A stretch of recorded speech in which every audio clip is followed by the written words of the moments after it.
"I don't want to eat this," pleads the girl, but the stepmother pushes the moldy bread with disdain. The millionaire father arrives earlier than expected and finds his trembling daughter on the kitchen floor. What he decides to do is shocking. Chapter 1. Silent Shadows. The marble countertops of the Westbrook Mansion's kitchen gleamed under the artificial light, a stark contrast to the darkness settling in 6-year-old Lily's heart. She sat cross-legged on the cold tiles, her small frame shivering as Vanessa Westbrook loomed over her, impeccably dressed in a crimson designer dress that matched her perfectly manicured nails. "Eat it. Lily, all of it." Vanessa's voice was honey-coated poison, pushing the plate of stale bread closer to the child. This is what happens when ungrateful little girls waste food. They learn to appreciate what they're given. Lily's stomach churned at the sight of the moldy bread. Her fingers trembled as she picked up a piece, tears welling in her eyes.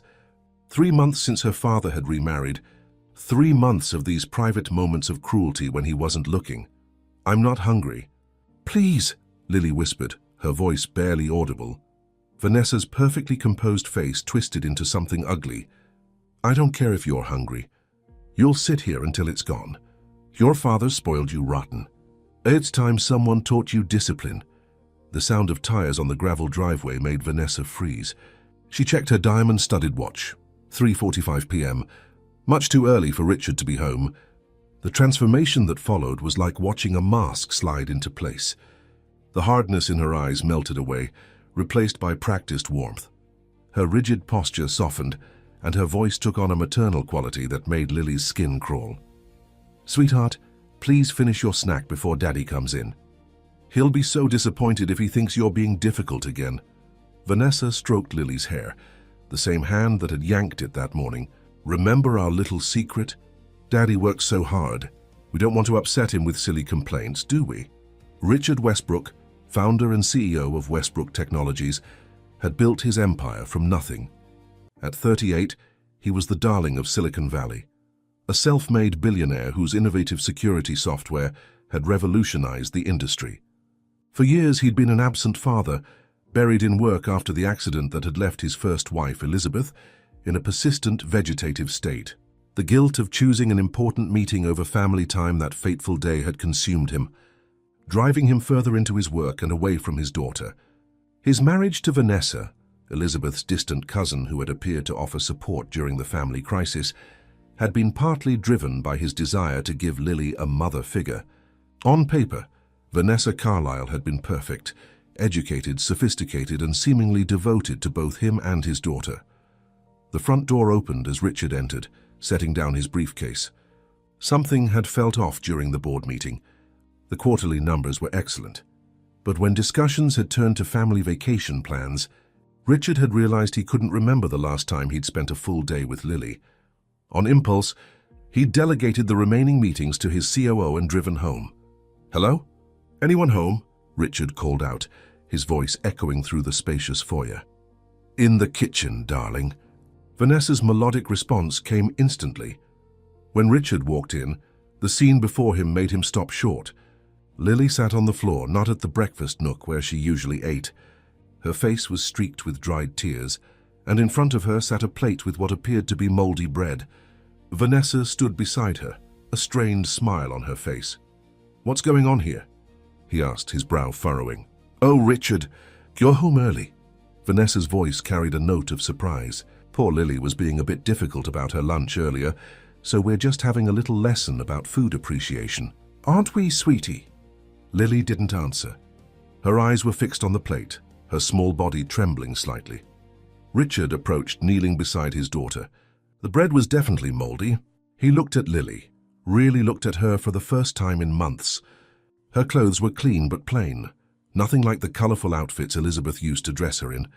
Her once vibrant brown hair hung limp, and she'd lost weight. How had he not noticed? "Lily, princess, you don't have to eat this," he said gently, pushing the plate away. He turned to Vanessa, confusion and the first stirrings of anger rising within him. "Oh, why is my daughter sitting on the floor with spoiled food?" Vanessa's smile didn't waver, but her eyes hardened imperceptibly. "Richard, we've talked about this. Lily needs structure and consequences.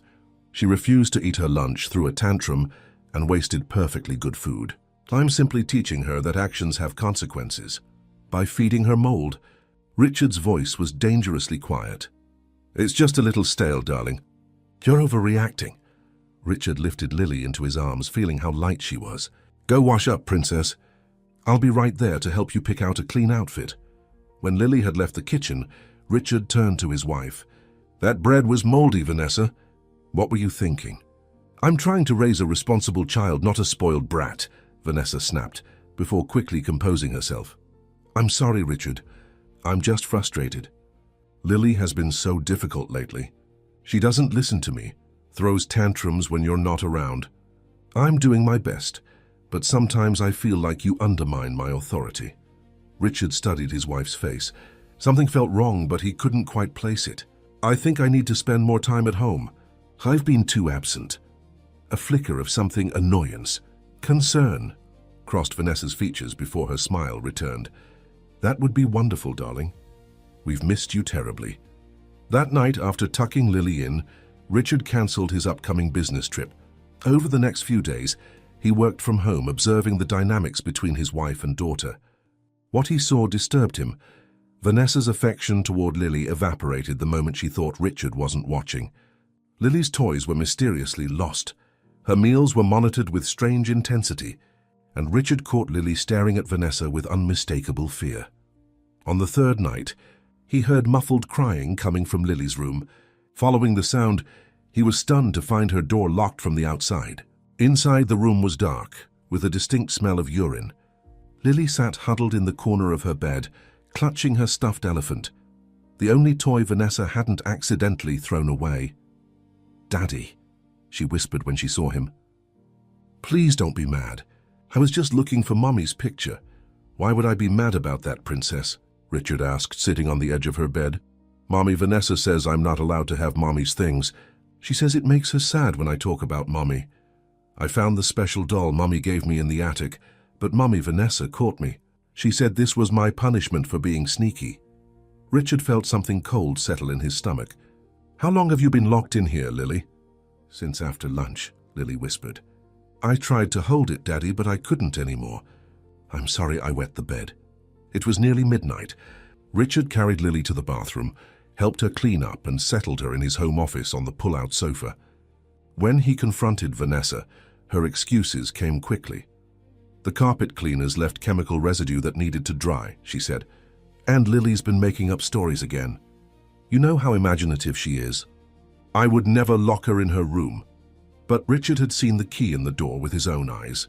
That night, after Vanessa had gone to bed, Richard sat in his office, Lily sleeping peacefully on the pull-out couch beside him. He opened his laptop and began to investigate. First his home security footage, then the trust fund he'd established for Lily after Elizabeth's accident. What he discovered made his blood run cold. The footage had been selectively deleted, entire afternoons missing. And the trust fund showed monthly withdrawals to a childhood development consultant he'd never heard of. The transfers required dual authentication, but his digital signature had been used without his knowledge. Someone had accessed his personal authorization codes. With trembling hands, Richard picked up his phone and dialed his old college roommate, now a private investigator specializing in family cases. Jake? It's Richard. I need your help. It's about Lily and Vanessa. I think something is very wrong in my house. Chapter 2. Beneath the Surface. Jake Matthews arrived at the Westbrook estate before dawn, parking his nondescript sedan a block away. At 40, he had the weathered look of someone who had seen too much of human nature's darker side.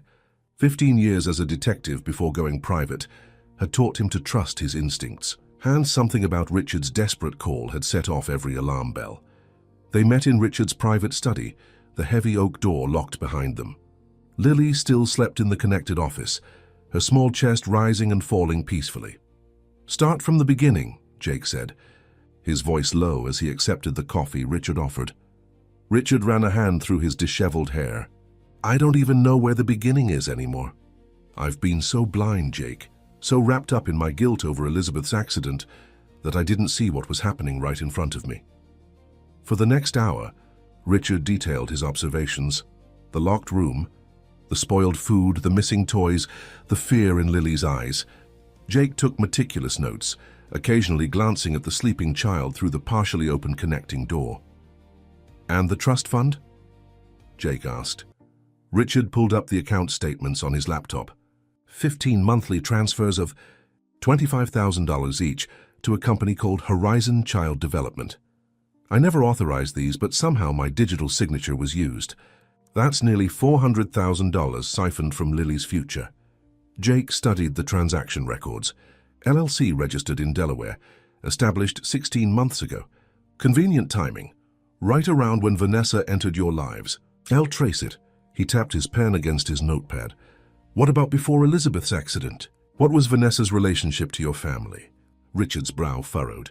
She appeared at the hospital after Elizabeth's accident, introduced herself as Elizabeth's cousin from her mother's side, said they'd lost touch years ago but had reconnected through social media shortly before the accident. I wasn't thinking clearly then. Elizabeth's family is scattered, and I was desperate for any connection to her. Vanessa seemed genuinely concerned. She helped with Lily, managed the household when I couldn't function. Marrying her seemed logical for Lily's sake. Did you verify her connection to Elizabeth's family? The question hung in the air. Richard's silence was answer enough. I need to place surveillance equipment, Jake said finally. Hidden cameras, audio recorders. We need to document what happens when you're not around. Do it, Richard replied without hesitation. I also want you to investigate Vanessa's background thoroughly. Birth records, education, employment history, everything. Something doesn't add up. Jake nodded, pulling out a small device from his bag. This is a GPS tracker. Put it in her car. I'll monitor her movements. He hesitated before adding, Richard, what's your plan for Lily in the meantime? If what you suspect is true, leaving her alone with Vanessa is dangerous. Richard's jaw tightened. I've already arranged to work exclusively from home for the next 2 weeks. My assistant is rescheduling everything, so I won't leave Lily alone with her again. As dawn broke over the California hills, casting long shadows across the manicured lawn of the estate, Richard felt a strange sense of clarity emerging from his fog of guilt and neglect. Something fundamental had shifted inside him. The driven entrepreneur who had prioritized building his empire over his family was gone, replaced by a father with a singular focus, protecting his child. While Jake set up discreet monitoring equipment throughout the house, Richard took Lily out for breakfast at her favorite pancake house. Away from the mansion's oppressive atmosphere, Lily slowly began to open up. "Daddy, are you and Mommy Vanessa fighting because of me?" she asked, her small fingers fidgeting with her napkin. Richard's heart constricted. "No, Princess. None of this is because of you. You haven't done anything wrong. But Mommy Vanessa says I make you sad because I remind you of Mommy. She says that's why you stay away at work." Lily's voice was matter-of-fact, as if reciting a lesson she'd been taught repeatedly. Richard reached across the table, gently taking her hands in his. "Lily, listen to me. You are the best part of my life. You could never make me sad. I've stayed away because I've been stupid and confused, not because of anything you did. But that's changing, starting now." Tears welled in Lily's eyes. "Promise?" "I promise, Princess. I'm not going anywhere." When they returned home, Vanessa was waiting in the foyer, her face a mask of concern that didn't reach her eyes. "Where have you two been?" "I was worried sick." She moved to embrace Lily, who instinctively shrank back against Richard's leg. "We went for pancakes," Richard said evenly. "Family time." Something flashed across Vanessa's face, irritation quickly suppressed.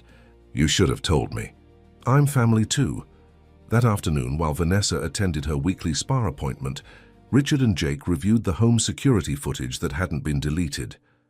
The cameras had captured Vanessa's transformation each time Richard left a room, the warmth in her expression vanishing, replaced by cold detachment or outright hostility toward Lily. "Classic emotional abuse," Jake commented grimly, as they watched Vanessa berate Lily for leaving a colored pencil on the living room table. Her voice dripping with venom one moment, saccharine sweet the next when she heard Richard approaching. "She's methodically isolating the child, undermining her confidence, making her believe she deserves the treatment." They continued searching the mansion, methodically working through each room, while Lily napped under the watchful eye of Jake's assistant, a former child protective services worker. In the attic, behind a false wall in an antique armoire, they discovered a collection of items that chilled Richard to the bone. Elizabeth's personal effects that had supposedly been donated to charity after her accident, photo albums, jewelry, the vintage doll collection she had planned to pass down to Lily. Alongside these treasures were financial documents in Vanessa's handwriting, detailing accounts Richard had never known existed. Most disturbing of all was a locked metal box containing newspaper clippings about Elizabeth's accident, with certain details highlighted. The police report had concluded that Elizabeth had fallen down the stairs after tripping over a displaced runner carpet, resulting in her traumatic brain injury. The highlighted sections focused on witness statements, specifically the absence of any witnesses to the actual fall. There was someone else at the house that day, Richard whispered, memories rushing back. The housekeeper mentioned seeing a woman leaving just before she found Elizabeth. The police questioned her, but she couldn't provide a clear description. Just a woman in dark clothes and sunglasses. Jake's expression was grim. We need to find that housekeeper. As they closed up the attic, Richard's phone rang. The caller ID showed Pacific Memorial Hospital, where Elizabeth had been in long-term care for nearly 4 years. Mr. Westbrook, a professional voice began, this is Dr. Sharma from Neurology. I'm calling about your wife, Elizabeth Westbrook. Richard's heart stopped. Has something happened? Not exactly. We've been monitoring some unusual changes in her brain activity over the past week. Nothing concerning, but actually quite promising. I wanted to discuss adjusting her treatment plan. Would you be able to come in tomorrow? After hanging up, Richard turned to Jake, a faint hope kindling in his eyes. Elizabeth's doctor wants to see me. There's been a change in her condition. Jake nodded thoughtfully. Interesting timing. Listen, my contact at the Financial Crimes Unit just texted. That LLC, Horizon Child Development. It's registered to a woman named Victoria Carlyle. Does that name mean anything to you? Richard shook his head. No, I've never heard of her. Well, here's where it gets interesting. I had my tech guy run facial recognition on Vanessa's driver's license photo. He got a match to a Victoria Carlyle from Pennsylvania. The photos look identical, Richard. Same person, different names. Richard sank into a nearby chair, the implications washing over him like ice water. Who did I marry, Jake? That's what we're going to find out. But first we need to make sure Lily remains safe. I think it's time we brought in someone else. Someone who might have witnessed Vanessa's behavior before you started paying attention. That evening, while Vanessa prepared dinner with her usual performative domesticity, Richard received a text from Jake. Found your former housekeeper. Maria Diaz, she's willing to talk. Meeting tomorrow, 10 a.m. Richard looked across the dining room at his wife, seeing her clearly for the first time. The calculated movements, the practiced smile, the cold eyes that watched Lily's every move like a predator. Whatever game Vanessa or Victoria was playing, he was now determined to end it. Is everything all right, darling? Vanessa asked, her voice honey-sweet. You've barely touched your food. Richard forced a smile. Everything's fine. Just thinking about a promising new development. Vanessa's smile remained fixed, but something in her eyes shifted, a momentary calculation, a flicker of wariness. Oh, what kind of development? Nothing concrete yet, Richard replied, meeting her gaze steadily. But I have a feeling everything is about to change. Across the table, Lily watched this exchange with the hypervigilance of a child who had learned to read the emotional currents around her for survival. She caught her father's eye, and for the first time in months she didn't immediately look away in fear. Instead, she offered a tiny, tentative smile, a fragile thing but real. Richard smiled back, a silent promise passing between them. Whatever secrets lurked beneath the surface of their lives, he would uncover them all. Chapter 3. Voices from the Past. The Corner Cafe sat at the intersection of Main and Maple in downtown Palo Alto, far enough from Westbrook Technologies and the family estate to ensure privacy. Richard arrived early, scanning the morning crowd of tech workers and university students.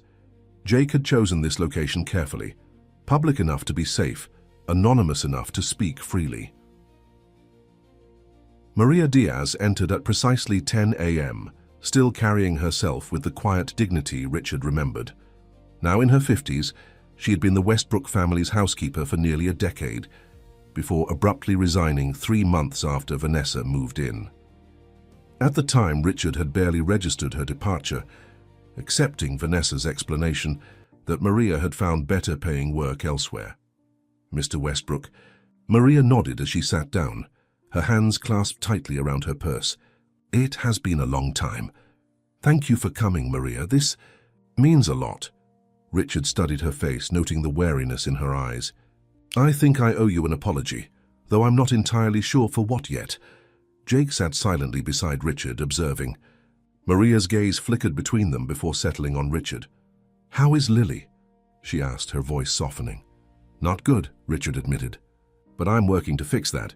That's why we needed to talk to you. For a moment, Maria seemed to struggle with herself, weighing some internal decision. Then she reached into her purse and withdrew a small notebook. I was afraid this day would come, she said. When I left your home, it was not for another job. It was because I could not watch what was happening to Lily without speaking up. But when I tried... She trailed off, looking down at the notebook. Mrs. Westbrook threatened to accuse me of stealing. She said with her connections and your money, she would make sure I was deported, even though I have my citizenship. She said no one would believe me over her. Richard felt a wave of shame wash over him. I would have believed you. Maria's smile was sad. Would you? You barely saw what was happening in your own home, Mr. Westbrook. You were absent even when you were there. The truth of her words stung, but Richard nodded. You're right. I failed Lily. I failed everyone who tried to protect her. But I'm awake now and I need your help. Maria pushed the notebook across the table. I started documenting everything about 3 months before I left. Dates, times, what Mrs. Westbrook said or did when you weren't looking.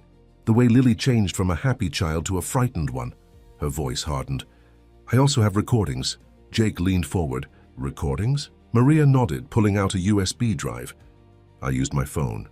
California is a 2-party consent state for recordings, I know this. But I was desperate. No one was protecting that child. As Jake took the USB, Richard asked the question that had been haunting him. Maria, you were there the day Elizabeth had her accident. Do you remember anything unusual? Maria's expression changed, a shadow crossing her face. I arrived that afternoon to find Mrs. Elizabeth at the bottom of the stairs.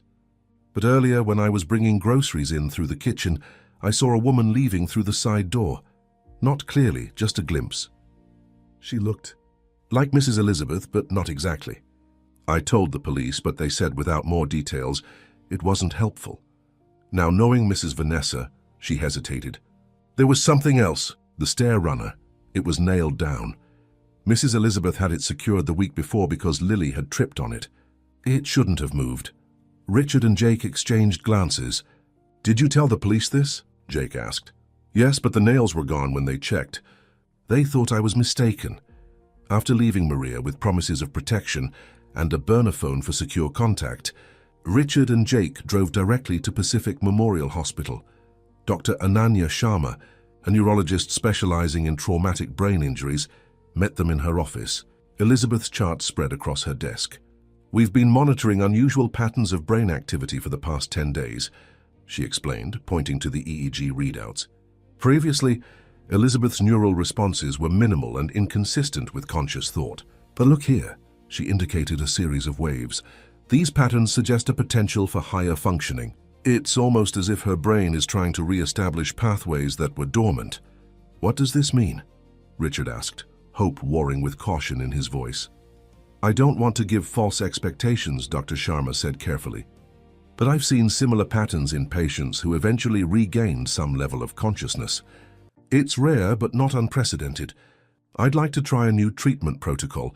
It's experimental but showing promising results in similar cases. As they discussed the details, Richard couldn't help but wonder about the timing. After nearly 4 years of no change, why was Elizabeth showing signs of improvement now? Later that afternoon, Richard sat in Elizabeth's private room, holding her limp hand as he had countless times before. The steady beep of monitoring equipment provided a rhythmic backdrop to his whispered confessions. I've made so many mistakes, Liz, he murmured. I wasn't there when you needed me. I wasn't there when Lily needed me. I've been hiding in my work, punishing myself by staying away from everything that reminded me of what I lost. But I'm here now and I'm not running anymore." He studied his wife's face, still beautiful despite the years of immobility. Once vibrant and expressive, her features had settled into peaceful blankness. Yet today, Richard couldn't shake the feeling that something was different. A subtle tension around her eyes, perhaps, or the way her fingers seemed to twitch occasionally against his palm. "Vanessa isn't who she claims to be," he continued, lowering his voice even though they were alone. "I don't know what her connection is to you, but I'm going to find out. I promise you I'll protect Lily with everything I have." When Richard returned home, he found Vanessa and Lily in the kitchen, baking cookies, a picture-perfect domestic scene that would have fooled him just days ago. Now he noticed the tension in Lily's small shoulders, the mechanical way she followed Vanessa's instructions, the relief that flooded her eyes when she saw him. "Daddy!" Lily ran to him, flour dusting her cheeks. "We're making chocolate chip cookies, your favorite." Richard lifted her into his arms, breathing in the scent of her hair. "That's wonderful, Princess. Why don't you go wash up and I'll be right there to help." Once Lily had left the kitchen, Vanessa turned to him, wiping her hands on a dish towel. "How was your meeting? You've been gone all day." "Productive," Richard replied, watching her carefully. "I visited Elizabeth afterward." Something flickered across Vanessa's face, so quick he might have missed it if he hadn't been looking for it. Annoyance? Fear? "Oh, any change?" "Actually, yes, Dr. Sharma noticed some unusual brain activity. She thinks Elizabeth might be improving." The spatula in Vanessa's hand clattered to the counter. She quickly recovered, bending to pick it up with a forced laugh. "How wonderful! But after all this time, it seems unlikely, doesn't it?" "I wouldn't get your hopes up, darling. False hope can be so cruel." Richard maintained his neutral expression. "We'll see. The doctor wants to try a new treatment protocol." "New treatments can be expensive," Vanessa pointed out, her tone carefully modulated. "And after all this time, is it really fair to Lily to redirect resources that could secure her future? Elizabeth would want us to focus on Lily now." "I think Elizabeth would want us to do both," Richard replied, his voice hardening slightly. "Money isn't an issue, as you well know." That evening, after Lily was asleep, Richard met Jake in his study to review Maria's evidence. The recordings were damning, Vanessa's voice transforming from sugary sweetness to venomous hostility the moment Richard was out of earshot, berating Lily for the smallest infractions, threatening to send her away to a special school for difficult children, manipulating her with lies about her father's indifference. "She's been systematically gaslighting both of you," Jake observed grimly as they listened. "Making Lily believe you don't want her around, making you believe Lily is struggling with behavioral issues." Maria's notebook provided meticulous documentation, dates when Lily was denied meals as punishment, instances when she was locked in closets or her room, accidents that seemed suspiciously timed to occur when Lily showed any independence or mentioned her mother. "This is textbook psychological abuse," Jake said. "Enough for a restraining order, possibly criminal charges for child endangerment, but we're still missing pieces about her true identity and motive." Richard nodded, his face grim. "My contact at the bank traced the money from Lily's trust. After passing through Horizon Child Development, it was transferred to offshore accounts, then reappeared in a brokerage account under the name Victoria Carlyle." "We need to know who Victoria Carlyle really is," Jake said. "I've got my best researcher digging into Pennsylvania records. We should have something by morning." Later that night, unable to sleep, Richard stood in the doorway of Lily's room, watching her chest rise and fall in the soft glow of her nightlight. His phone vibrated with a text from Jake. "Check your email. Found something big." In his study, Richard opened the encrypted file Jake had sent. The documentation was sparse but compelling. Birth records from a small town outside Philadelphia, showing that Elizabeth hadn't been an only child as she'd always claimed. She'd had a sister, not a cousin, born Victoria Elizabeth Carlyle, twin to Elizabeth Victoria Carlyle.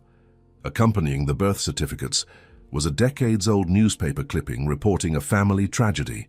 8-year-old Victoria had been sent to live with distant relatives after an unfortunate incident involving her twin. Details were vague, but court records indicated juvenile psychiatric intervention. Richard stared at the grainy photo of two identical little girls, their arms around each other, identical smiles masking the darkness that would eventually tear them apart. The resemblance to Vanessa was unmistakable. His phone rang. Jake again. "Did you see it?" "Yes," Richard whispered, his mind racing. "Elizabeth's twin sister. She never mentioned having a sister, let alone a twin." "There's more," Jake said grimly. "My contact at the hospital just called. Someone tried to access Elizabeth's room 30 minutes ago. A woman matching Vanessa's description, claiming to be her sister. The new night nurse wasn't familiar with the approved visitor list and almost let her in. Security intervened when she couldn't produce ID. A cold chill ran down Richard's spine. I'm calling the hospital to add security and update the visitor list. Then I'm checking on Lily." He hurried to Lily's room, relief washing over him when he found her sleeping peacefully. But as he turned to leave, he noticed something that made his blood freeze. A small empty prescription bottle on her nightstand that hadn't been there earlier. The label read Children's Sleep Aid, a medication he'd never approved. With trembling hands, Richard gently woke his daughter. "Lily, princess, wake up for a minute. Did you take any medicine tonight?" Lily blinked groggily. "Mommy Vanessa gave me special vitamins to help me sleep better. She said you knew about them." Fighting to keep his voice calm, Richard asked, "How many did she give you, sweetheart?" "That 2 purple ones. They taste like grape." Lily's eyes were already drifting closed again. Richard called Dr. Sharma immediately, describing the medication. "It's likely an over-the-counter children's sleep aid," she reassured him. 2 wouldn't be dangerous, but I wouldn't recommend giving them to a child her age without consulting a pediatrician. Monitor her breathing to be safe."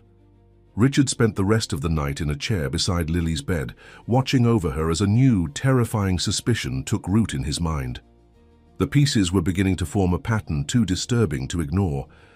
Victoria Carlyle, Elizabeth's estranged twin sister, had infiltrated their lives under a false identity, systematically abused Lily, drained her trust fund, and now had attempted to gain unauthorized access to Elizabeth's hospital room shortly after learning of her improved condition.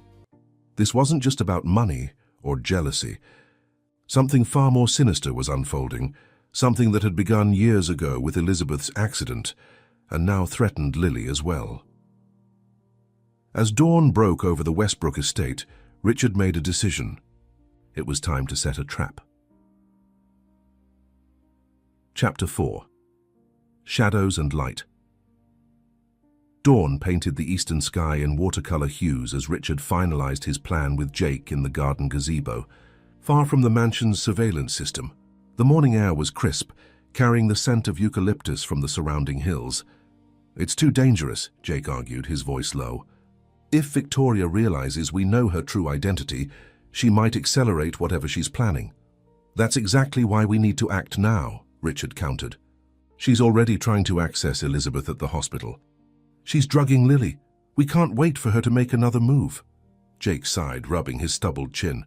"Fine, but we do this carefully. I've arranged for additional security at the hospital. Plain clothes, not obvious. Elizabeth's visitor list has been restricted to you and Dr. Sharma only." "What about the background check on Victoria?" Richard asked. "My researcher is still digging, but she found juvenile records that had been sealed. It took some doing to access them legally." Jake handed Richard a folder.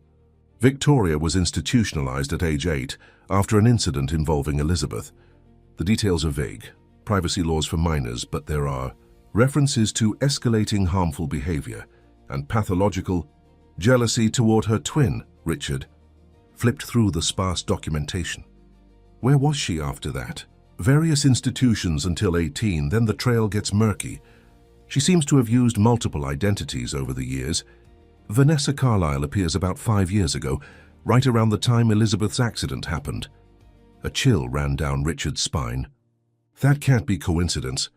"No," Jake agreed grimly. "I also found something else. Victoria had a history of impersonating Elizabeth even as a child. Teachers noted confusion when Elizabeth suddenly couldn't remember lessons she'd mastered the day before, or when her handwriting changed dramatically between assignments. Twin swapping," Richard murmured. "Elizabeth never mentioned any of this to me." According to these records, their parents legally separated Victoria from the family. Elizabeth may have been too young to remember clearly, or was told Victoria had gone to live with relatives. Either way, the system failed. Victoria should have remained under supervision. She was diagnosed with several serious conditions. Richard stared at the peaceful garden, trying to reconcile these revelations with the woman he'd welcomed into his home, his life, his daughter's life. How did I miss this? How did I not see who she really was? Sociopaths can be incredibly charming and convincing, Jake said. They study people, learn exactly what they want to hear. You were grieving, vulnerable, focused on Lily. Victoria saw an opportunity and exploited it. But why? What's her end game? Jake's expression darkened. Based on the pattern, I'd say she's been systematically replacing Elizabeth in every aspect of her life. Her home, her husband, her child, her identity. The financial angle is secondary, a means to an end rather than the primary motive. And now that Elizabeth might be recovering, Victoria's timeline is threatened, Jake finished, which makes her unpredictable and dangerous. We need to protect both Lily and Elizabeth while gathering enough evidence to remove Victoria permanently from your lives. They agreed on a strategy. Richard would maintain normalcy at home while increasing security measures around Lily. Jake would accelerate the background investigation and coordinate with hospital security. Most importantly, they would set up surveillance to catch Victoria in the act of abuse or financial fraud, concrete evidence that would hold up in court. As Richard returned to the house, he found Lily and Victoria in the kitchen. Victoria was making pancakes, her movements graceful and precise. Lily sat at the counter, her posture rigid, eyes watchful. "Good morning, my loves," Victoria called cheerfully. "You're up early, Richard. Beautiful day for a walk in the garden. Just getting some fresh air." "Thinking about work," Richard replied, forcing a smile. "Those pancakes smell amazing." Victoria beamed, the perfect picture of domestic bliss. "Lily helped with the batter, didn't you, sweetheart? We're becoming quite the little team in the kitchen." Lily's eyes met Richard's briefly, a silent message passing between them. Richard felt a surge of protective rage that he carefully concealed. "Wonderful. I thought I might take Lily to visit the Science Museum today. They have a new exhibit on space exploration she might enjoy." A flicker of annoyance crossed Victoria's face before her smile reasserted itself. "On a school day? I don't know if that's sending the right message about the importance of education. Darling, it's Saturday, Vanessa," Richard pointed out mildly. Victoria laughed, a melodic sound that now seemed hollow to Richard's ears. "Of course it is. Silly me, losing track of days with all the excitement around here." She flipped a pancake with expert precision. "Actually, I had planned a special day for Lily and me. Girl time, you know. I've booked us a spa day. Mother-daughter manicures, lunch at that cute bistro she loves." Richard noticed Lily's shoulders tense at the prospect. "That sounds lovely. But Lily mentioned wanting to see the space exhibit when I tucked her in last night. Didn't you, princess?" Lily nodded hesitantly. "The commercial showed a real astronaut suit you can try on." Victoria's spatula clattered against the edge of the pan. "Well, we can certainly do that another day. My appointments are non-refundable, Richard. Perhaps you could join us for lunch at least." "I think Lily and I need some father-daughter time," Richard said firmly. "We haven't had much of that lately." Victoria's expression hardened momentarily before she recovered, turning to Lily with a tight smile. "Well then, sweetheart, we'll do our special spa day next weekend. Go get dressed while I finish breakfast." As Lily slipped from her stool, Victoria added in a syrupy voice, "Don't forget to take your vitamins before you go. Lily, they're on your nightstand." Richard intervened smoothly. "Actually, I spoke with Dr. Chen yesterday. He suggested we hold off on those supplements for now. Apparently they can interact with the allergy medication Lily takes sometimes." Victoria's hand froze mid-motion. "You spoke with her pediatrician?" "Without consulting me. Just a routine check-in," Richard replied, watching her carefully. "As her father, I like to stay informed about her health care." The pancake in the pan began to smoke, momentarily diverting Victoria's attention. By the time she'd salvaged breakfast, her pleasant mask was firmly back in place, though Richard could sense the calculation happening behind her eyes. While Lily dressed for their outing, Richard received a text from Jake. Hospital security caught someone attempting to access Elizabeth's medical records electronically from an off-site location. IP address traced to your home network. Richard's blood ran cold. He texted back, "When?" "About 20 minutes ago." Unsuccessful attempt, but concerning.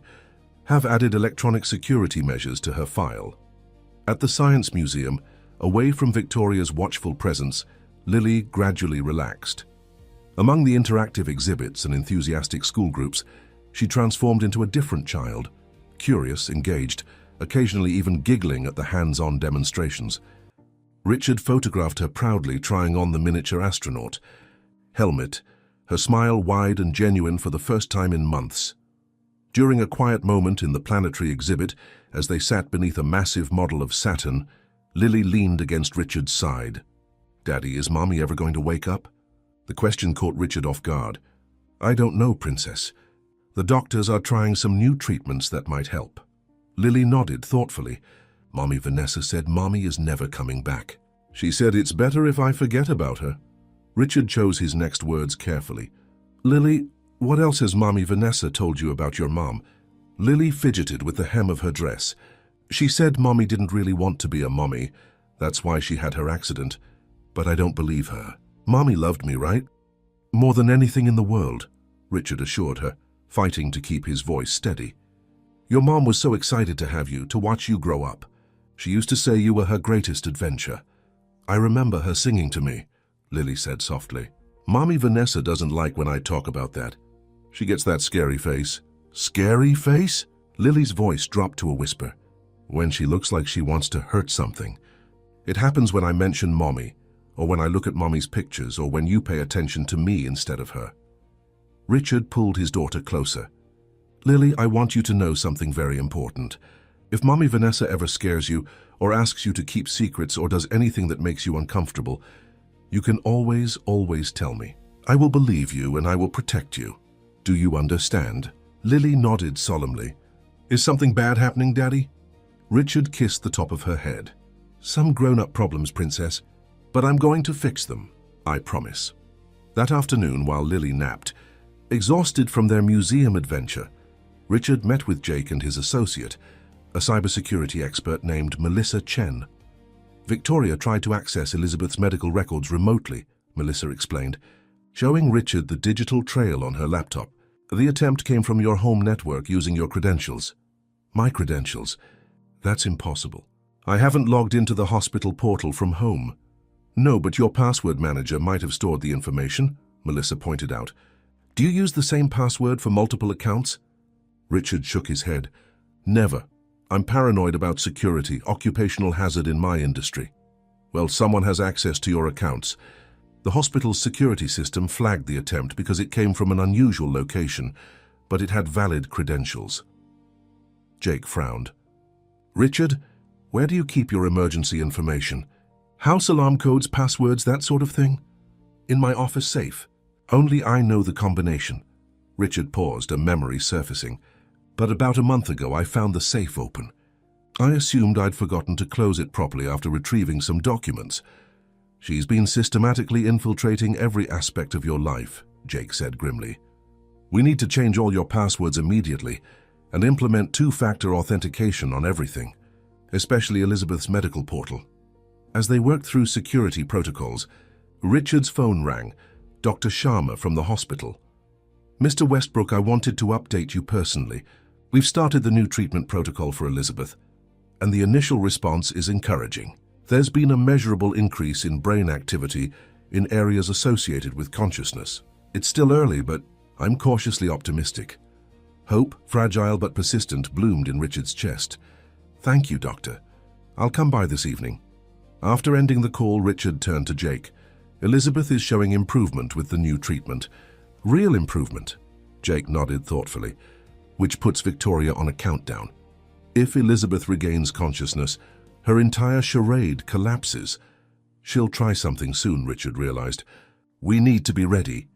That evening, Richard informed Victoria he needed to work late at the office, watching carefully for her reaction.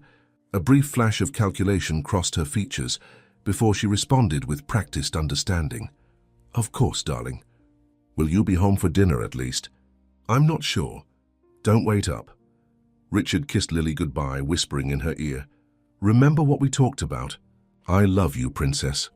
Instead of going to his office, Richard drove to the hospital, where he spent 2 hours with Elizabeth. talking to her about Lily, about the life they'd shared, about his newfound awareness of all he'd taken for granted. As he spoke, he could have sworn her fingers twitched against his, though Dr. Sharma cautioned against reading too much into involuntary movements. Meanwhile, Jake's team had installed additional surveillance equipment throughout the Westbrook mansion, focusing on Lily's room and the main living areas. Richard could now monitor everything remotely through a secure app on his phone. Shortly after 9 o'clock, as Richard sat in his car in the hospital parking garage watching the feed, he observed Victoria entering Lily's room with a glass of water and what appeared to be medication. With mounting horror, he watched as she administered not 2 but 4 pills to a drowsy Lily. "She's increasing the dosage," Richard said into his phone, where Jake was also monitoring. "Why would she? Look at what she's doing now," Jake interrupted. On screen, Victoria was methodically packing a small suitcase with Lily's clothes and a few toys. She moved with efficient precision, occasionally checking her watch. "She's planning to take Lily somewhere," Richard realized, already starting his car. "Tonight. Don't confront her yet," Jake warned. "We need to know where she's going, what she's planning. My team is in position around your property. No one will let her leave with Lily." For the next hour, Richard watched in agonizing suspense as Victoria continued preparations, making phone calls in hushed tones and checking flight information on her laptop. When she pulled out a manila envelope and began reviewing what appeared to be passports, Richard had seen enough. "She has false identification for Lily," he said to Jake. "I'm going home now." "Wait for backup," Jake insisted. "Victoria is cornered and desperate. That makes her dangerous." But Richard was already pulling out of the parking garage, his heart pounding with a single imperative: protect his daughter at all costs. As his car sped through the night toward the estate, rain began to fall, mirroring the storm building within him. The pieces had finally come together. Victoria Carlyle, the forgotten twin, had spent years plotting her revenge, patiently inserting herself into Elizabeth's life, perhaps even causing the accident that had left her sister incapacitated. Now, with Elizabeth showing signs of recovery and her own position threatened, Victoria was preparing to disappear with Lily, the ultimate act of appropriation and revenge. Richard gripped the steering wheel tighter, pressing down on the accelerator. Behind him, Jake and his team followed at a discreet distance. Ahead, through the rain-slicked roads of Silicon Valley, lay a confrontation years in the making, a final reckoning between 2 families, 2 sisters, and 2 visions of love.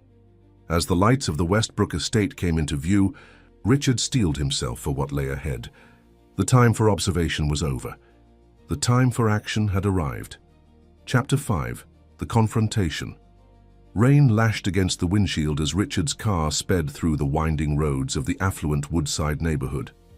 Lightning briefly illuminated the towering redwoods that lined the property, casting grotesque shadows across the manicured landscape. The security gate swung open automatically as his car approached, sensors recognizing the vehicle's signature. Richard parked at the service entrance, careful to avoid the main driveway where Victoria might spot him. The mansion loomed ahead, most windows dark except for the soft glow emanating from Lily's room and the master suite. He checked his phone one last time. Victoria was still in her bedroom, methodically organizing documents while occasionally checking on the sleeping Lily through the connected monitor. "I'm on the property," Richard whispered into his phone. "Where's your team?" "Perimeter secured," Jake replied, his voice tense. 2 agents at the east entrance, 2 covering the rear garden. Maria is stationed in the guest house with eyes on Lily's window. "Wait for us before you go in. There's no time. She's packed Lily's things and has travel documents ready. I can't risk her leaving with my daughter." Richard ended the call, silencing the phone to avoid any noise that might alert Victoria to his presence. The service entrance keypad accepted his code, allowing him to slip into the mudroom undetected. Years of navigating his own home in the dark after late nights at the office served him well as he moved silently through the kitchen and toward the main staircase. Rain drummed against the skylights above, masking any small sounds he might make. Pausing at the bottom of the grand staircase, the same staircase where Elizabeth had been found, Richard felt a momentary vertigo as past and present collided. Had Victoria been here that day, watching her sister fall? Had she engineered the accident that had stolen 4 years of Elizabeth's life and left Lily motherless? The sound of a door opening upstairs pulled him from these dark thoughts. Victoria emerged from the master suite, phone pressed to her ear, voice low but audible in the quiet house. "Everything's arranged. The car will be here at midnight. We'll be at the private airfield by 1. I don't care what it costs. Make sure the pilot understands there can be no flight plan filed. Yes, it has to be tonight." Richard pressed himself into the shadows beneath the stairs, breath held as Victoria descended halfway, paused at the landing, then continued toward Lily's room. The opportunity to confront her warred with his need to understand her full plan. Steeling himself, he waited, watching as she entered his daughter's bedroom. Through the partially open door, he could see Victoria leaning over Lily's bed, checking her pulse with clinical detachment. Satisfied, she moved to the suitcase laid open on the window seat, adding a few final items before closing it. Next came a small medical kit, from which she extracted a syringe and vial. Cold horror washed over Richard. He moved without conscious thought, bursting through the door as Victoria filled the syringe with clear liquid. "Get away from my daughter," he commanded, voice deadly quiet. Victoria startled, nearly dropping the syringe before regaining her composure with remarkable speed. "Richard, you scared me half to death. What are you doing home so early?" "Put down the syringe, Victoria." The name hung in the air between them. Victoria's expression shifted minutely. Surprise, calculation, then a smooth reset to concerned confusion. "Victoria, darling, what are you talking about?" "It's me, Vanessa." She gestured to the medical supplies. "Lily's been having trouble sleeping. Dr. Morris prescribed a mild sedative for her anxiety. I was just—" "Stop lying," Richard interrupted, moving closer, positioning himself between her and Lily's bed. "I know everything. About your real identity, about what you did to Elizabeth, about the money you've been stealing from Lily's trust fund."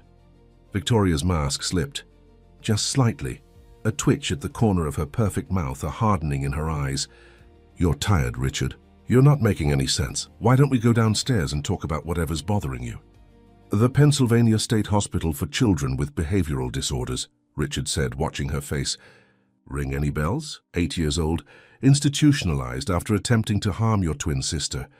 Multiple diagnoses, conduct disorder, pathological jealousy, identity disturbance." The transformation was subtle but unmistakable. Victoria's posture straightened, her eyes growing cold and calculating. The pretense of confusion gave way to something harder, more authentic. "How long have you known?" she asked, her voice different now, sharper, without the affected warmth she usually employed. "Long enough," Richard replied, never taking his eyes off the syringe still in her hand. "Put that down, step away from Lily, and we can talk." Victoria glanced at the syringe as if surprised to find it still in her hand. With deliberate slowness, she placed it on Lily's dresser. "It's just a sedative, Richard. For the journey. I would never harm her. She's my daughter now, too." "She's not your daughter. She never was." Richard moved to check on Lily, relieved to find her breathing steady, though unnaturally deep. "What did you give her earlier?" "Just children's sleep aid. Perfectly safe, if perhaps a bit more than the recommended dosage." Victoria's smile was chilling in its normalcy. "She'll wake up in a few hours with nothing worse than grogginess." "Why, Victoria? Why all of this? The deception, the abuse, stealing from a child's trust fund?" Victoria laughed, a hollow sound devoid of humor. "Still don't see the big picture, do you, Richard? It was never about the money. It was about taking back what should have been mine." She moved to the window, gazing out at the storm. Elizabeth always had everything. The love, the attention, the opportunities. We were identical, completely identical. Yet somehow she was always the special one, the perfect one. When our parents discovered I'd been borrowing her identity occasionally, they sent me away, locked me up like an embarrassing family secret, while precious Elizabeth got to live the charmed life. Lightning illuminated her face, revealing an expression of such raw bitterness that Richard instinctively moved closer to Lily's bed. "I spent years watching her from a distance," Victoria continued. "College, career, meeting you. Her perfect husband with his perfect wealth. Then Lily, the perfect child. Elizabeth Victoria Westbrook, living the life that should have been shared with Victoria Elizabeth Carlyle." "So you caused her accident," Richard said, the final piece clicking into place. You pushed your own sister down those stairs and left her to die. Victoria's expression remained unnervingly calm. Accidents happen, Richard, especially when someone is careless enough to leave a stair runner unsecured. The runner was secured. Maria remembers the nails. A dismissive wave, an old woman's faulty memory. No one could prove otherwise. And then you stepped into her life, her cousin coming to help during a family crisis. Victoria smiled thinly. It was remarkably easy. A few social media posts carefully edited to suggest a reconnection. Some basic research about Elizabeth's extended family. You were so distraught, so desperate for help with Lily, you never questioned me. And Elizabeth, of course, couldn't contradict my story. Richard felt sick. You've been planning this for years. I prefer to think of it as reclaiming my birthright, Victoria replied, running her hand over Lily's suitcase. Elizabeth and I should have shared everything equally. When that didn't happen naturally, adjustments became necessary. And Lily, where does she fit into your twisted logic? Victoria's expression softened as she looked at the sleeping child. Lily is the daughter I should have had, the life I should have experienced. I've grown quite attached to her, actually. She reminds me of myself at that age, before everything went wrong. You've been tormenting her, Richard said, struggling to contain his anger. Psychological abuse, neglect, manipulation, all documented, Victoria. All on camera. Something flickered across Victoria's face. Uncertainty, perhaps even fear. You've been watching me. Richard nodded toward the teddy bear on Lily's shelf, its glass eyes concealing a miniature camera. For weeks now, every lesson you've taught her, every punishment, every twisted mind game, all recorded. The police have enough evidence to put you away for a very long time. Victoria's composure wavered briefly before her features hardened. It doesn't matter. By this time tomorrow, Lily and I will be somewhere you'll never find us. I have resources you know nothing about, identities prepared years ago. We'll disappear and you'll spend the rest of your life wandering, searching, never knowing. That's not going to happen. Richard moved to stand between Victoria and the bedroom door. It's over, Victoria. Jake and his team are surrounding the house as we speak. The police have been notified. There's nowhere for you to go. Victoria's laugh was cold and confident. There's always somewhere to go, Richard. I've been preparing for this contingency since the day I moved in. Did you really think I wouldn't have an escape plan? Her hand moved to her pocket, extracting a small remote control. Home security systems are fascinating, aren't they? So complex, so hackable, especially when you have unlimited access to the house and plenty of time alone. She pressed a button, and immediately alarms began blaring throughout the mansion. Sprinklers activated in the hallway, water cascading down the grand staircase. From downstairs came the sound of security shutters slamming down over doors and windows. Emergency lockdown protocol, Victoria explained calmly over the noise. Designed to protect the family from intruders. All exits sealed, communications jammed. Direct alert to the security company. By the time they realize it's a false alarm, we'll be long gone through the one exit not in the system. The old service tunnel that runs beneath the east wing. Connecting to the gardener's cottage. Richard lunged for his phone, but the signal was already gone, blocked by the security protocol he himself had designed. Victoria watched him with something like pity. You built an impressive fortress, Richard. Ironic that it's now become your prison. Outside Lily's window, Richard caught a glimpse of movement, Jake's team responding to the alarms, unaware they were being manipulated. The house phone would be useless during lockdown, and the security system would take at least 20 minutes to reset remotely. Victoria moved toward Lily's bed. I'm taking her now. Don't try to stop me. You'll have to go through me first, Richard said, planting himself firmly in her path. Victoria sighed, as if disappointed by his predictability. I was hoping to avoid unpleasantness. We could have arranged visitation, you know. I'm not unreasonable. You're delusional, Richard countered. You're not taking my daughter anywhere. The standoff was interrupted by a sound neither of them expected, a soft moan from Lily as she stirred in her bed, fighting through the medication-induced sleep. Daddy? She mumbled, eyes struggling to open. What's that noise?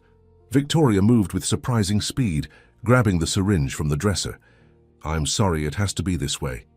Richard intercepted her, catching her wrist as she lunged toward Lily. The syringe clattered to the floor as they grappled. Victoria's strength belying her elegant appearance. She fought with the desperate intensity of someone who had nothing left to lose, scratching and clawing as Richard struggled to restrain her without causing serious harm. "Lily, run!" Richard shouted as Victoria's nails raked across his face. "Go to the bathroom and lock the door." Half conscious, Lily stumbled from the bed, confusion and fear evident in her drugged movements. Victoria broke free from Richard's grip, diving for the child, but Richard tackled her to the ground. They crashed into the bookshelf, sending books and toys raining down around them. Through the chaos of alarms and sprinklers, a new sound penetrated, breaking glass from downstairs, followed by heavy footsteps. Jake's team had breached the security shutters. "In here," Richard shouted, still struggling to subdue Victoria, who fought with the unnatural strength of desperation. Victoria's elbow connected with Richard's temple, momentarily stunning him. She scrambled away, lunging again for Lily, who had made it halfway to the bathroom. "You're coming with me, sweetheart. We're going on an adventure, just the two of us." Before she could reach the child, the bedroom door burst open. Jake and two security specialists rushed in, quickly assessing the situation. As they moved to apprehend Victoria, she backed toward the window, fury and calculation warring in her expression. "This isn't over," she hissed, eyes fixed on Richard. "She was never supposed to wake up. I made sure of it 4 years ago. And now somehow she's recovering. I won't let her take everything from me again." The implication of her words hit Richard like a physical blow. "You've been tampering with Elizabeth's treatment, haven't you? All these years?" Victoria's smile was chilling. "Hospitals are remarkably trusting of family members. A slight adjustment to IV lines during visits, the occasional replacement of medication. Little things, nothing traceable. Just enough to keep her under, in that twilight state. Not quite gone, but never coming back." As Jake's men closed in, Victoria made one last desperate lunge toward Lily. Richard intercepted her, finally managing to restrain her arms as the security team took over. As they secured her wrists with zip ties, Victoria's composure cracked completely, her face contorting with rage. "She doesn't deserve this life," she screamed, struggling against her restraints.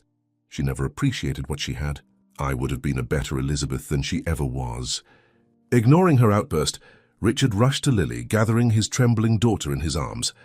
"It's okay, Princess. You're safe now. I've got you."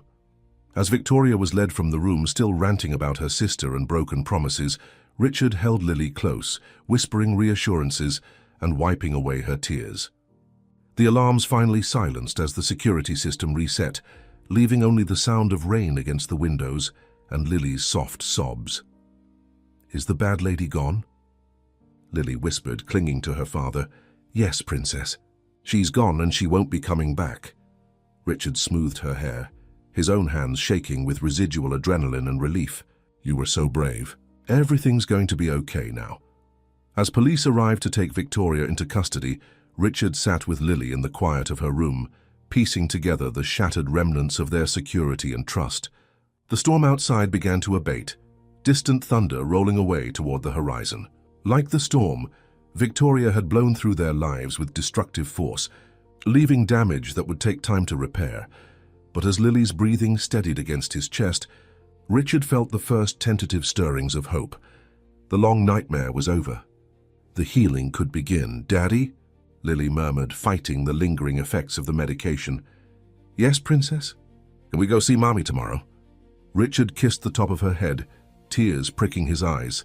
"Yes, sweetheart. We can absolutely go see Mommy tomorrow." As Lily drifted back to sleep in his arms, Richard's phone buzzed with a text message. Service restored, now that the security system had reset. It was from Dr. Sharma at the hospital. "Significant increase in brain activity this evening. Elizabeth squeezed my hand during neurological assessment. Not random movement, appeared deliberate. Call me when you can." Richard held his daughter closer, a single tear tracking down his cheek as he gazed out at the clearing sky. After 4 years of darkness, light was finally breaking through. Chapter 6: Awakening.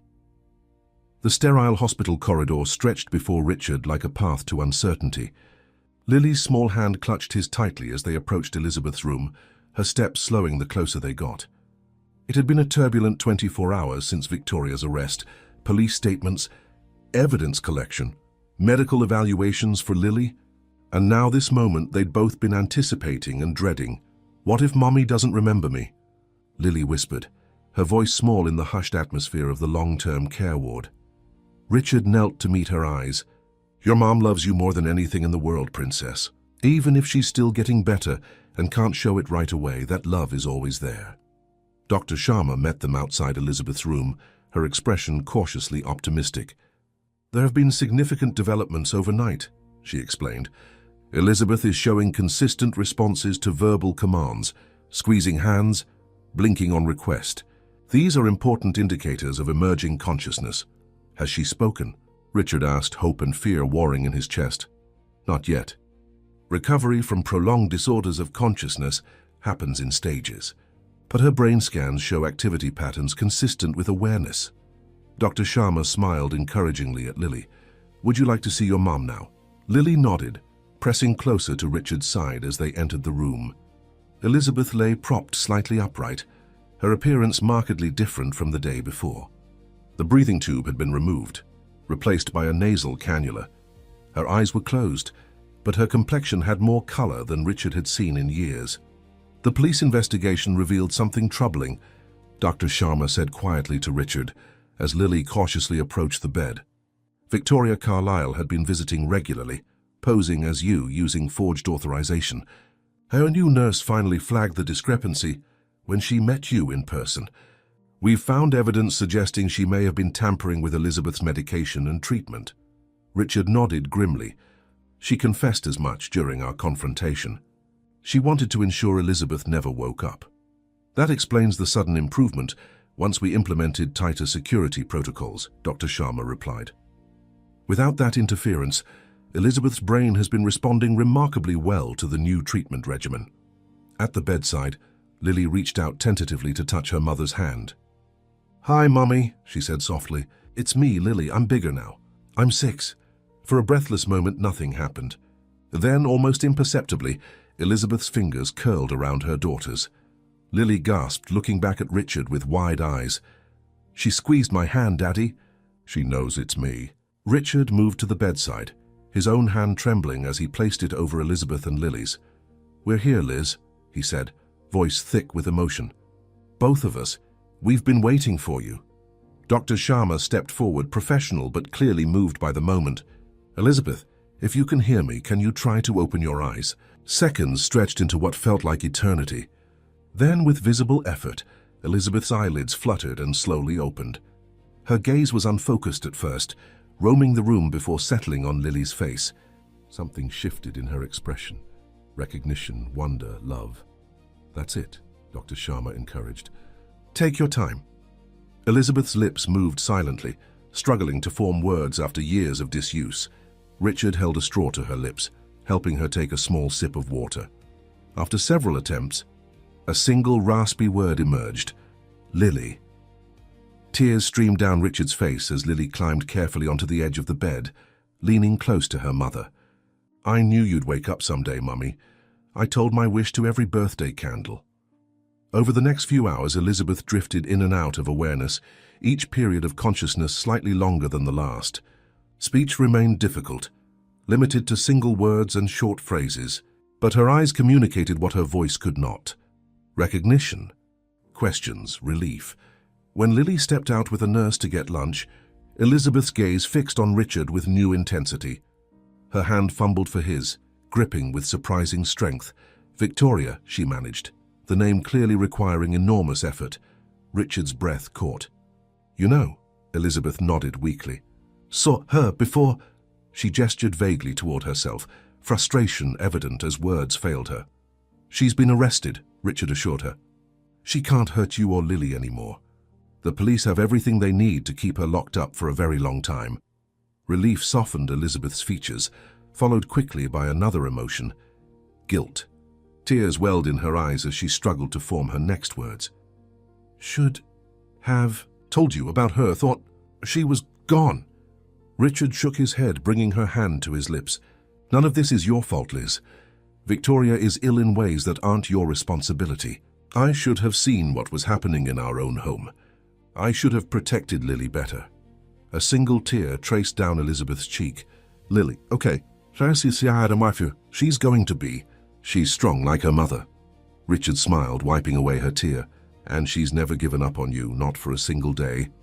When Lily returned, she carried a slightly lopsided get-well card she'd made in the hospital cafeteria, decorated with enthusiastic crayon stars and hearts. Elizabeth's smile as she received it was weak but radiant, illuminating her face with a ghost of her former vibrancy.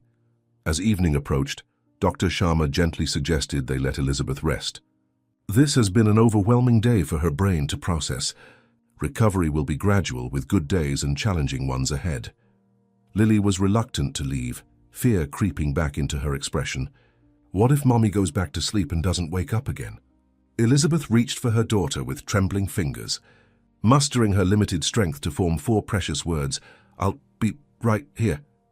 The promise, though simple, carried the weight of mountains.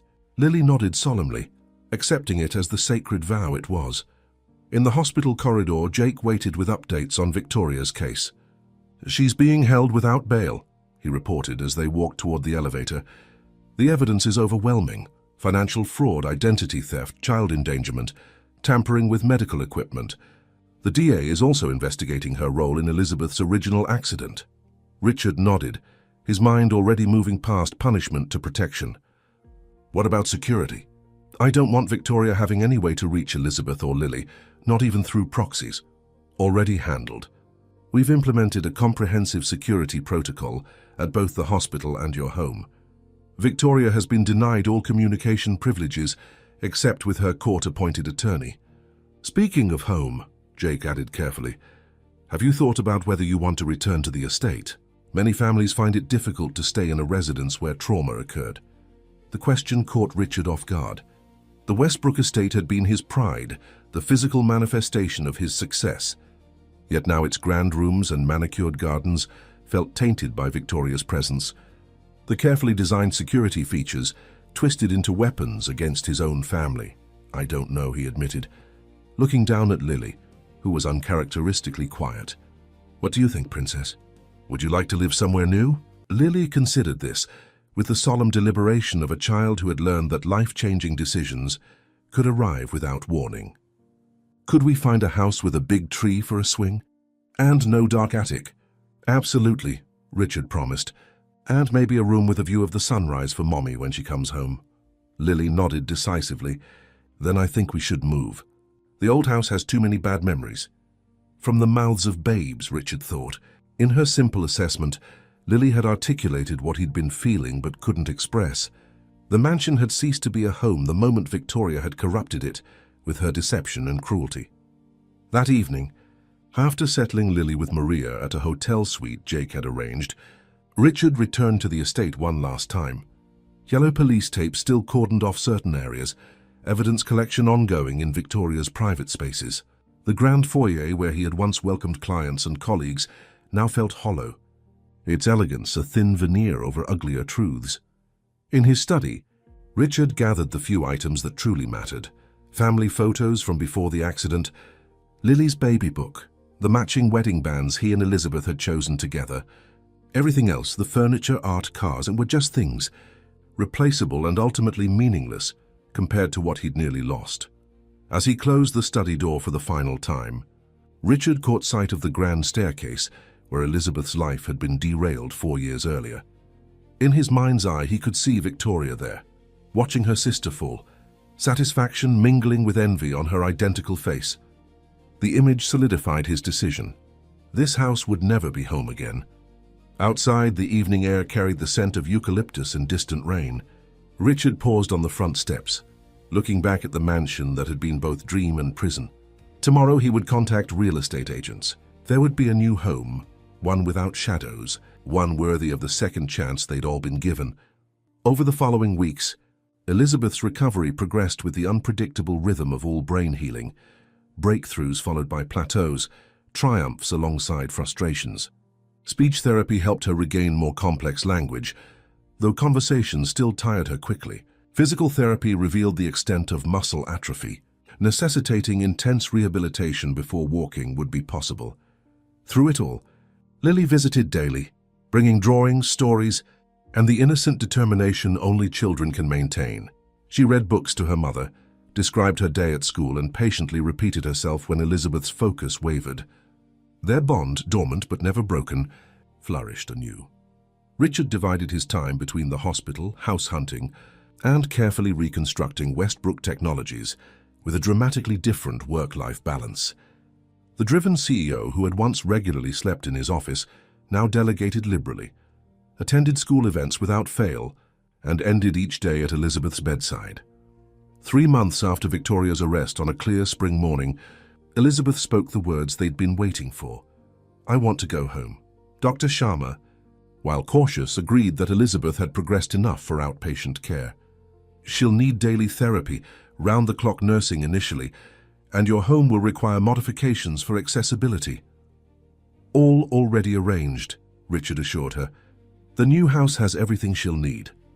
The new house was a sunlit contemporary home overlooking the Pacific in Monterey, single level for accessibility, with floor-to-ceiling windows that brought nature indoors.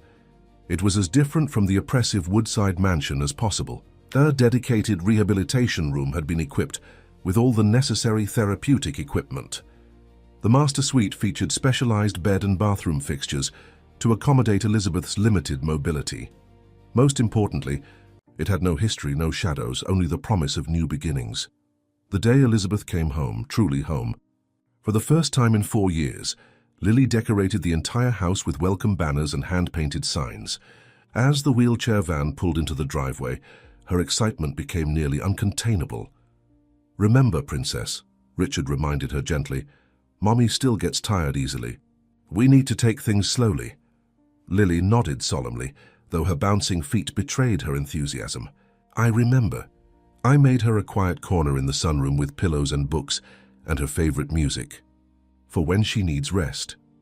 The thoughtfulness of this gesture, so mature for a 6-year-old, brought tears to Richard's eyes.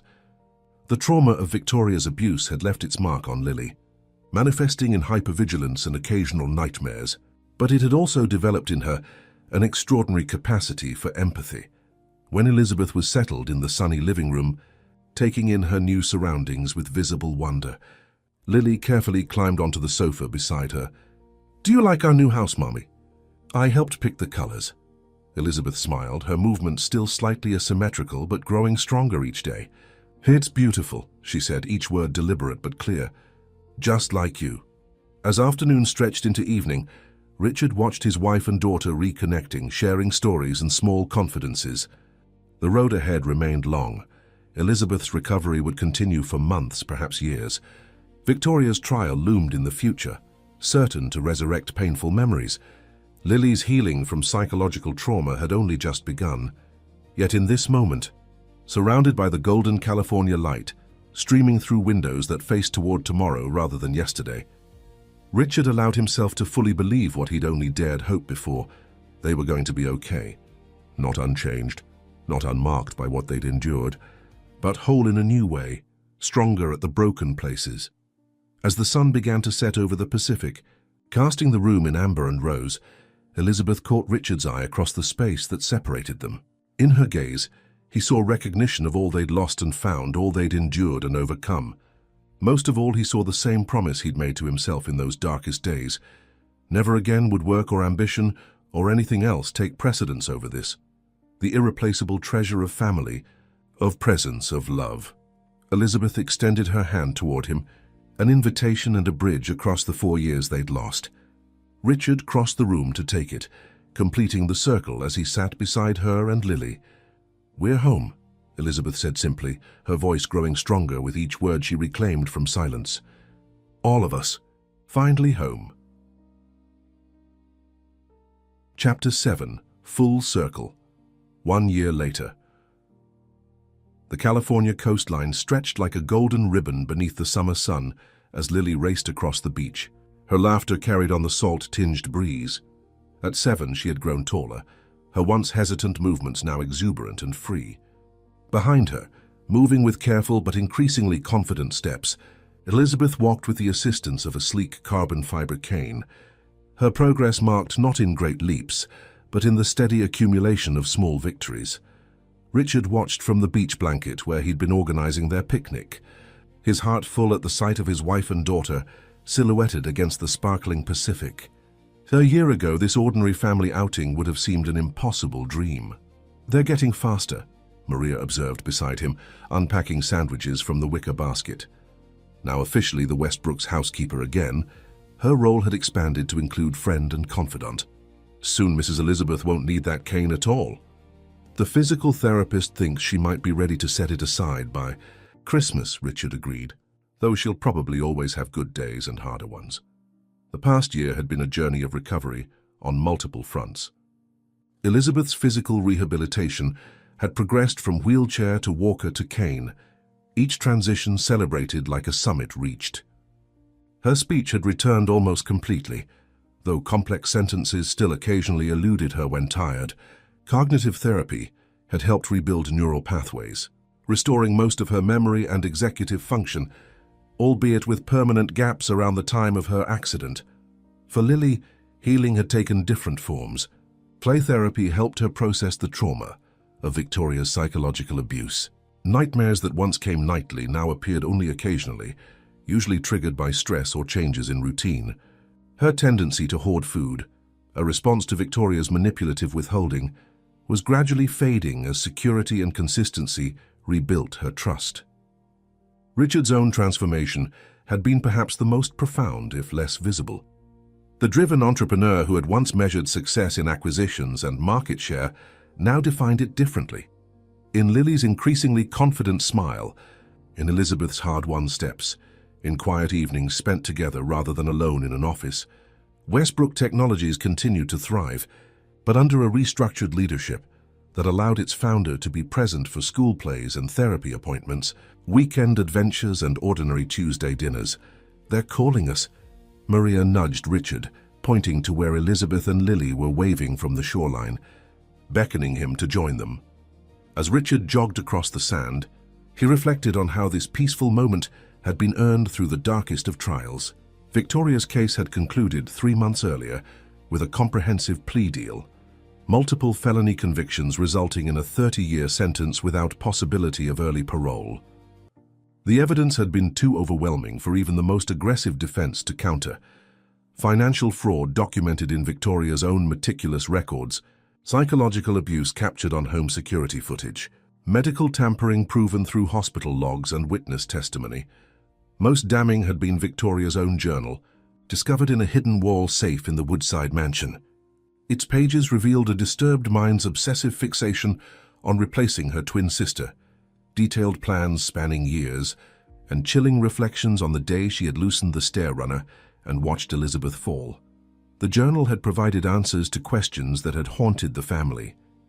How Victoria had discovered Elizabeth's existence after years of separation, obsessive internet stalking, how she had accessed Richard's accounts, carefully observing his password entries during her helpful visits after the accident, why she had targeted Lily with particular cruelty, viewing her as the ultimate prize in her campaign to appropriate Elizabeth's life.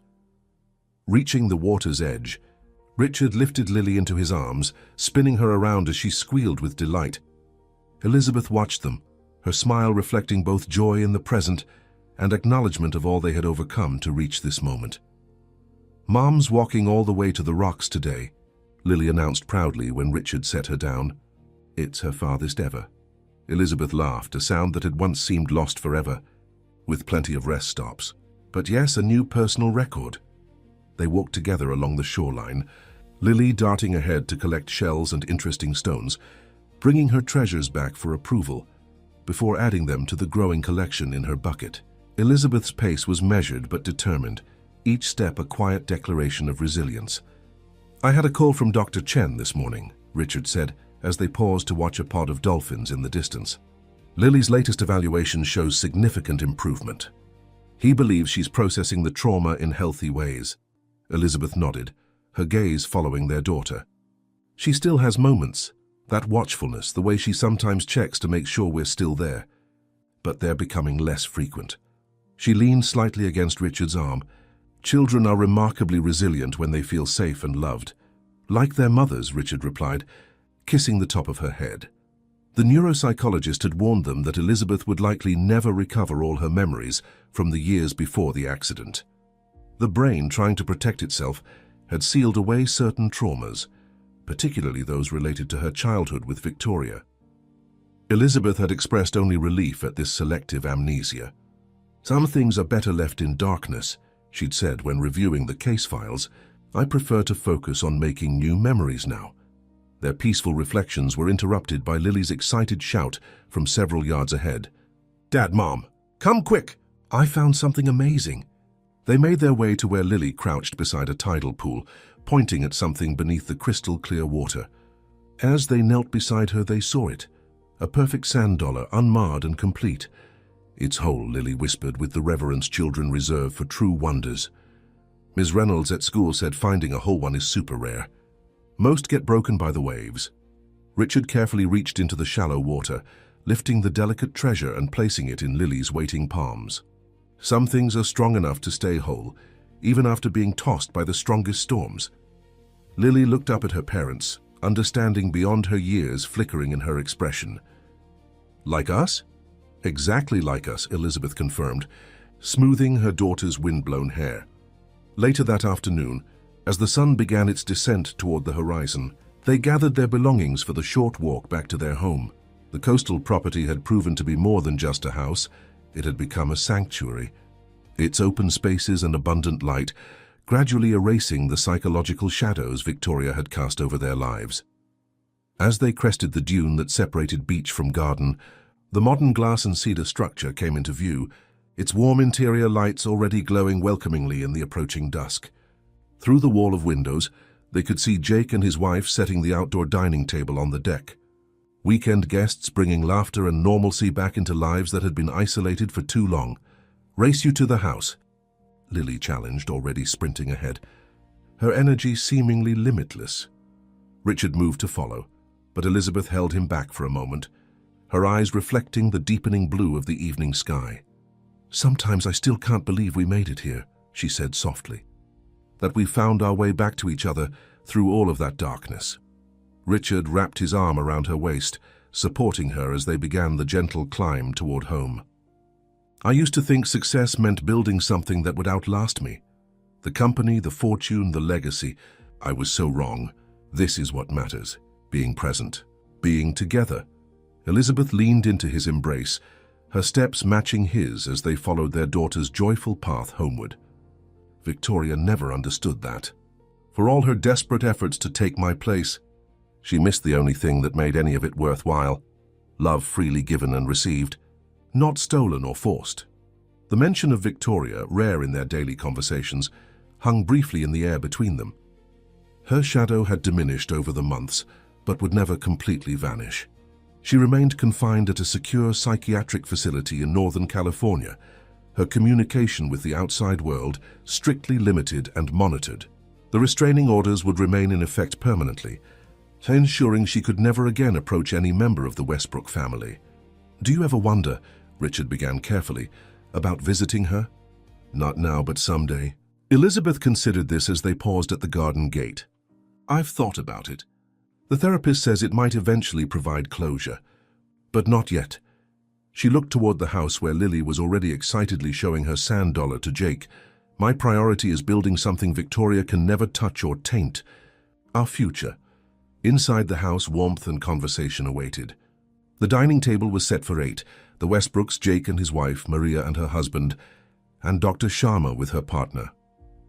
This newfound community had developed organically in the aftermath of crisis, people drawn together by extraordinary circumstances who had discovered ordinary friendship in the rebuilding. Dinner was a relaxed affair of shared dishes and overlapping conversations. Elizabeth, once the quietest among them due to her ongoing speech challenges, now contributed with growing confidence. Lily moved between adult conversations with the self-assurance of a child who knew she was truly seen and heard by the grown-ups in her life. As dessert was served, Maria's famous tres leches cake, Jake raised his glass in a toast. "To 1 year in this beautiful home, and to the strongest family I know." Glasses clinked as the sentiment was echoed around the table. Under the warm glow of pendant lights, surrounded by people who had become like extended family, Richard felt a sense of completion that had nothing to do with business achievements or material success.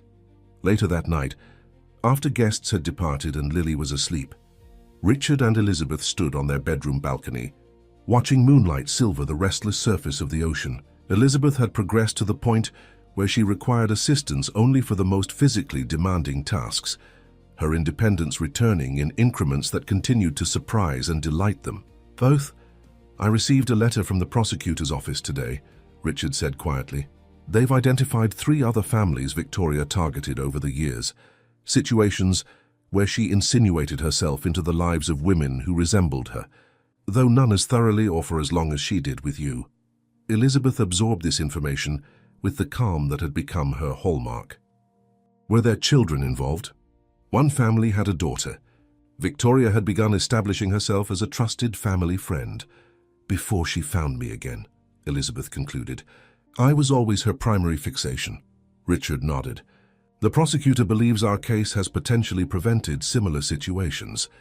The detailed evidence has created a profile that's helping identify other cases of identity-based stalking and psychological abuse." Elizabeth turned from the moonlit view to face her husband. "Then something meaningful has come from our pain. That matters."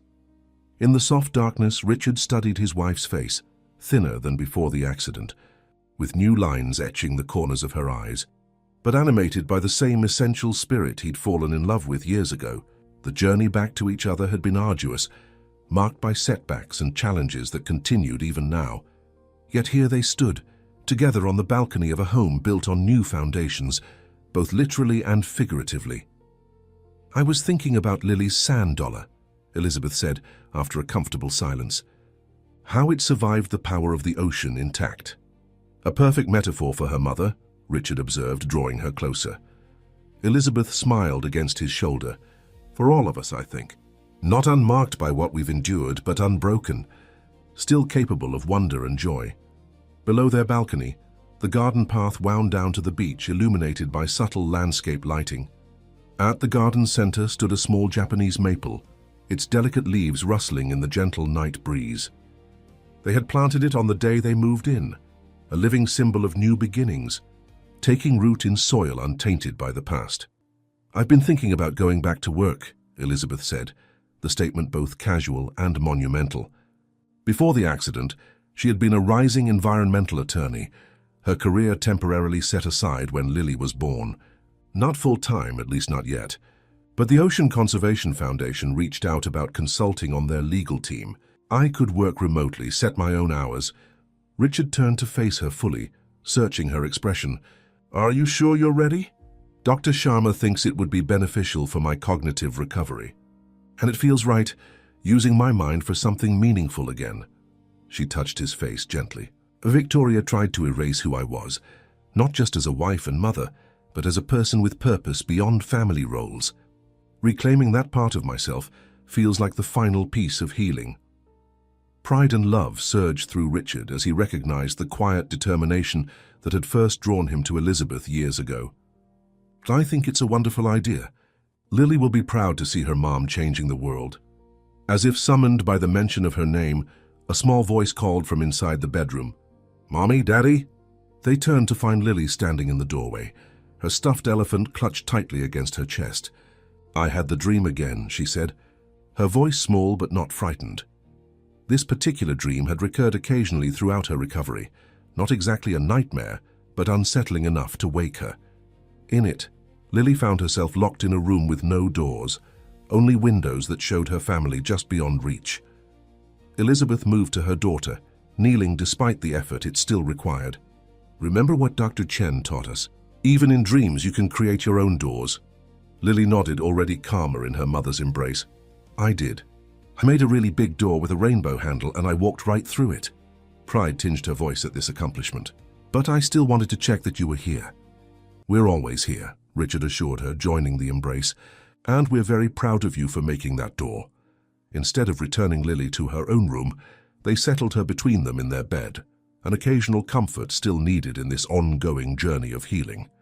As Lily's breathing deepened into sleep, Elizabeth and Richard exchanged glances over her tousled head. their connection wordlessly acknowledging both how far they had come and the path still ahead.